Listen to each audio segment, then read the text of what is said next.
હાલો મિત્રો, દેશી લાઈફમાં તમારું આપનું સ્વાગત છે ને આપણે આવી ગયા છીએ જીરામાં. જીરું આમ તો બહુ કાંઈ વાંધો નથી, પણ આજે થોડોક પવનની દિશા હતી કમ્પ્લીટ થઈ ગઈ, એ ઠંડી મળી ગઈ છે આમ જોઈએ તો એકાદો દી ત્યાં.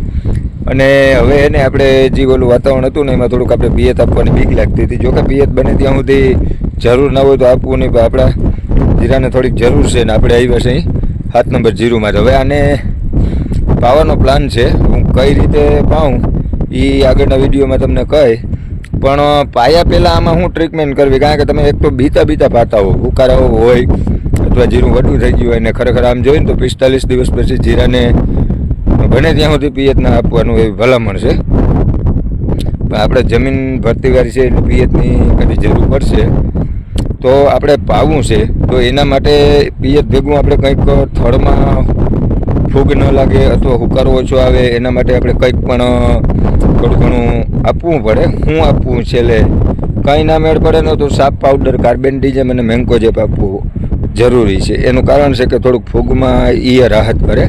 પણ જો આગળ એવું લાગે તો વધારે ટ્રીટમેન્ટની જરૂર હોય તો વધારે કરવાનું, કારણ કે આપણું જીરું એકદમ તંદુરસ્ત હોય ને તો એ કાર્બેન્ડિઝમ અને મેન્કોજેબ થડમાં આપી દેવાનો. એટલે જો કે સાપ પાવડર કહીએ, પણ હું કંઈક બીજું આપું છું. થોડુંક આપણે વધારે બીક લાગે છે એટલે હું થોડુંક આગળના સ્ટેપ વયા ગયા છે. હું આપું એ તમને કહું. અને વાડીમાં છું એટલે થોડોક પવન પણ વધારે દેખાશે અને જીરું આપણું કમ્પ્લીટ છે. જે આગળ એક રાઉન્ડ દવાનો માર્યો હતો એ કમ્પ્લીટ રહ્યો છે. પણ પ્રોબ્લેમ એક એ છે કે આપણે જે એમાં થાયોમ એક્ઝામ 30% નાખી હતી ને એનું રિઝલ્ટ નથી મળ્યું, એટલે એના માટે એક આપણે પાછો એક રાઉન્ડ લેવો જોઈએ મોલો મસી માટે. રિઝલ્ટ મળ્યું છે પણ બહુ ઓછું છે, એટલે પાછો રાઉન્ડ લેવો જોઈએ. એ તમને કહું પહેલાં ચેનલને સબસ્ક્રાઈબ કરી અને વિડીયો આગળ કન્ટિન્યુઅસ રહેજો, અને વિડીયો ગમે તો લાઈક શેર કમેન્ટ કરી દેજો.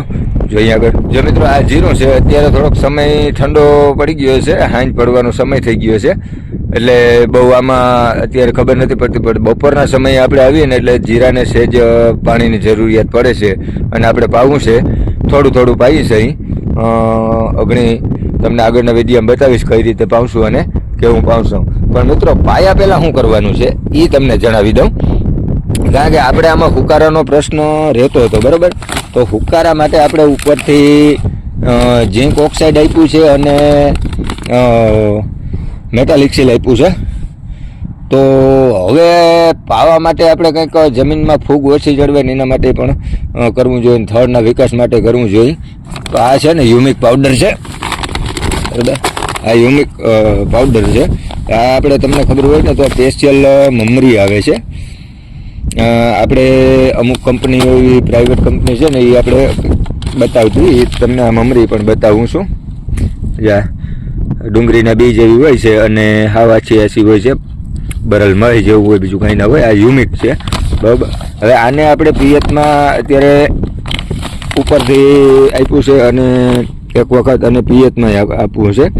આમાં યુમિક છે, પછી પોટાશ છે, 2-3 કન્ટેન એવા છે, અને આ છે ને આ મેટાલિક્સિલ છે, બરાબર. આ 90% મેટાલિક્સિલ આવે છે એ છે. રે આમાં આને જમીનમાં પાઈ દઈને તો જે હુકારાનો પ્રશ્ન છે ને એ ઘણો બધો હલ થઈ જાય છે. આપણે ઉપરથી છાંટ્યું ને તો ઘણું બધું રિઝલ્ટ મળ્યું છે. મેટાલિક્સિલ 35%, બરાબર. 90% શુદ્ધતા આવે છે, અને બાકી 10% જેવો પાવડર હોય છે, અને 1 કિલોનું પેકિંગ છે. હવે આપણે આને નાખવાની વાત કરીએ ને તો વીઘે 1 કિલો જેવું, ઓલા 6 વીઘે 1 કિલો નાખી દેવાનું છે, બરાબર. અને આ ગુલાબી કલરનો પાવડર ફોર્મમાં આવે છે. અને હવે આને નાખવાની વાત કરીને કઈ રીતે છાંટવો, ભાઈ ખાતર તો આને આપવાની જરૂરિયાત નથી, ખાતર આપવાનું નથી. હવે આપણી પાસે રેતી હોય ને તો રેતીમાં ભેળવી દે, અથવા છાણિયું ખાતર હોય તો છાણિયા ખાતરમાં ભેળવી દેવાનું, અથવા કોઈ પણ એવો પદાર્થ હોય ને એમાં ભેળવવાનું. આપણી પાસે રેતી નથી ને છાણિયું ખાતર નથી. જે આ ભેળિયાનો પાવડર હોય ને, પાવડરનું પડ્યું હતું એ આપણે એમાં ભેળવી, ભેજ થોડોક આપી અને આપી દઈએ છીએ. અને વાહા લગન આપણે પિયત આપવું છે એટલે તરત ઓગળી અને જમીનમાં વહી જાય. તો મિત્રો વિડીયો કેવો લાગ્યો કમેન્ટ બોક્સમાં જરૂર જણાવજો, અને કદાચ જો હવે કંઈ પિયત આપ્યા પછી એવું લાગશે તો એ પણ આપણે કહેવું, અને નેક્સ્ટ વિડીયોમાં કઈ રીતે પિયત આપું છું એ પણ તમને હું જણાવું છું.